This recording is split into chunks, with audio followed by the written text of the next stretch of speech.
why would I go get help if it means sacrificing my Second Amendment rights? We're the Armed Attorneys. Today we're talking about whether seeing a therapist will affect your right to own and possess firearms.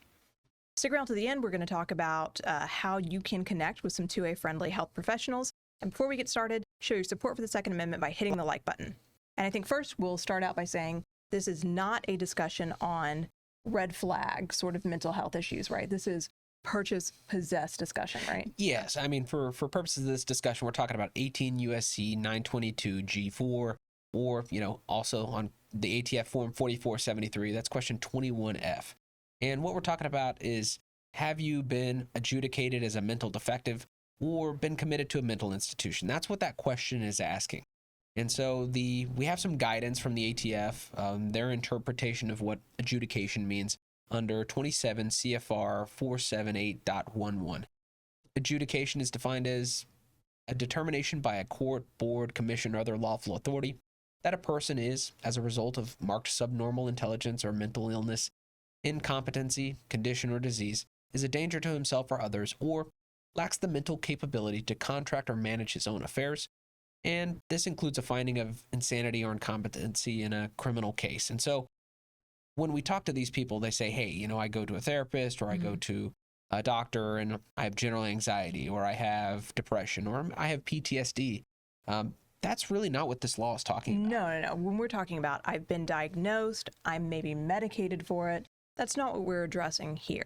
And that is not the standard of the law, right? I mean, you have to stand in front of a judge and be adjudicated mentally defective, right? You have to be committed to a mental institution. And we have actually a definition for that as well, don't we? Yeah, so committed to a mental institution is defined as a formal commitment of a person to a mental institution by a court, board, or other lawful authority. The definition makes it clear that the term does not include a person in a mental institution for observation for voluntary admission. So if you admit yourself, that's not going to fall under that definition of committed to a mental institution. So our two big groups, you've been adjudicated. And that's a real serious formal due process, not just going and seeing a doctor, or being committed to a mental institution. That's an involuntary commitment, confined. Again, there is going to be due process implications in either of those scenarios, and those don't fall under our just general seeking help. Right. And everything else, you can answer no to 21F on your 4473, right? Yes. And then I think I also want to just say here, we are not talking about your licensing requirements. Right. Many states, if you want to get your carry license, they impose more restrictions on you. They want you to self-report diagnoses. Texas does that, I know.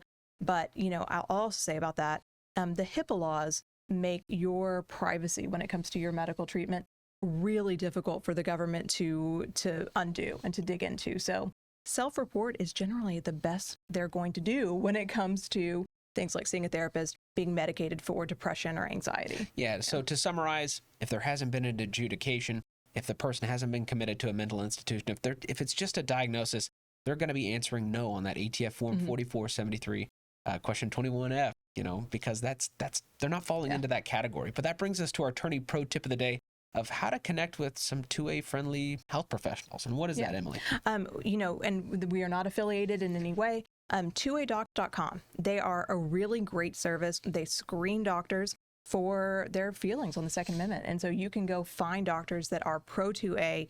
They're not going to ask you too many invasive questions about, guns in the home, things of that nature. It is just a really good service. Thanks for watching. If you enjoyed this content, consider subscribing, hitting that like button, and help us fight the anti-2A algorithm by sharing this video. We get this question all the time. How can we help out the channel? The best thing you can do is share this video. But if you want to become a channel member, jump over on Subscribestar, jump over on Patreon, or even through YouTube. Those links are in the description below. And until next time, we're the Armed Attorneys.